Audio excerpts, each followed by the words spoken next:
আসসালামু আলাইকুম ওরহমতুল্লাহি ওয়াবারাকাতু। প্রিয় দর্শক, একটি কথা আজকে আপনাদের কাছে বলতে চাই। এই বিষয়টি খুব সবারই আগ্রহ। বর্তমান সরকার প্রধান উপদেষ্টা ডক্টর ইউনূস সহ এবং উপদেষ্টা মণ্ডলী সদস্যরা কোন পথে আছেন? অনেক গ্রামের সাধারণ মানুষ মনে করেছেন এই সরকার একটি ব্যর্থ সরকার। সত্যি কি তাই?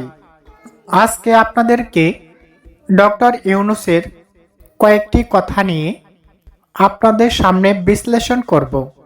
প্রথম কথা হচ্ছে, উনি বলেছেন জনগণ যদি দেশ সংস্কার চায় তাহলে উনি সংস্কার করবেন, আর যদি নির্বাচন চায় তাহলে তিনি নির্বাচনেই দিয়ে দিবেন।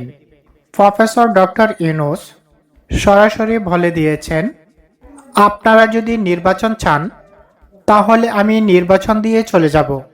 উনি বাড়তি কথা শুনতে নারাজ, যার কারণে দেশের সাধারণ মানুষ আরও বেশি উৎসাহিত হয়েছেন।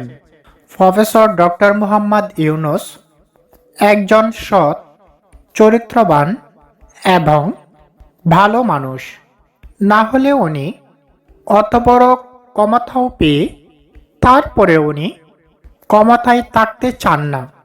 কে না চায় এমন ক্ষমতায় থাকতে?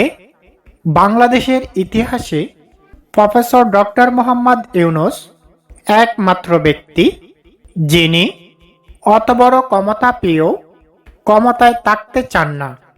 এই কারণেই বাংলার জনগণ ওনাকে বিশ্বাস করেছে। 2 নাম্বার, গত 17 বছরের অপশাসন, দুর্নীতি দেশকে ধ্বংস করে দিয়েছে। এই 17 বছরের দুঃশাসন এবং অপকর্ম 2 দিনে ঢাকা যাবে না, কিছুদিন সময় দিতে হবে। তাহলেই ডক্টর মোহাম্মদ ইউনূস দেশকে আমেরিকা বানাবে, সিঙ্গাপুর অথবা মালয়েশিয়ার মতো উন্নত করবে। আমরাও চাই এই দেশটা ইউরোপ আমেরিকার মতো হোক।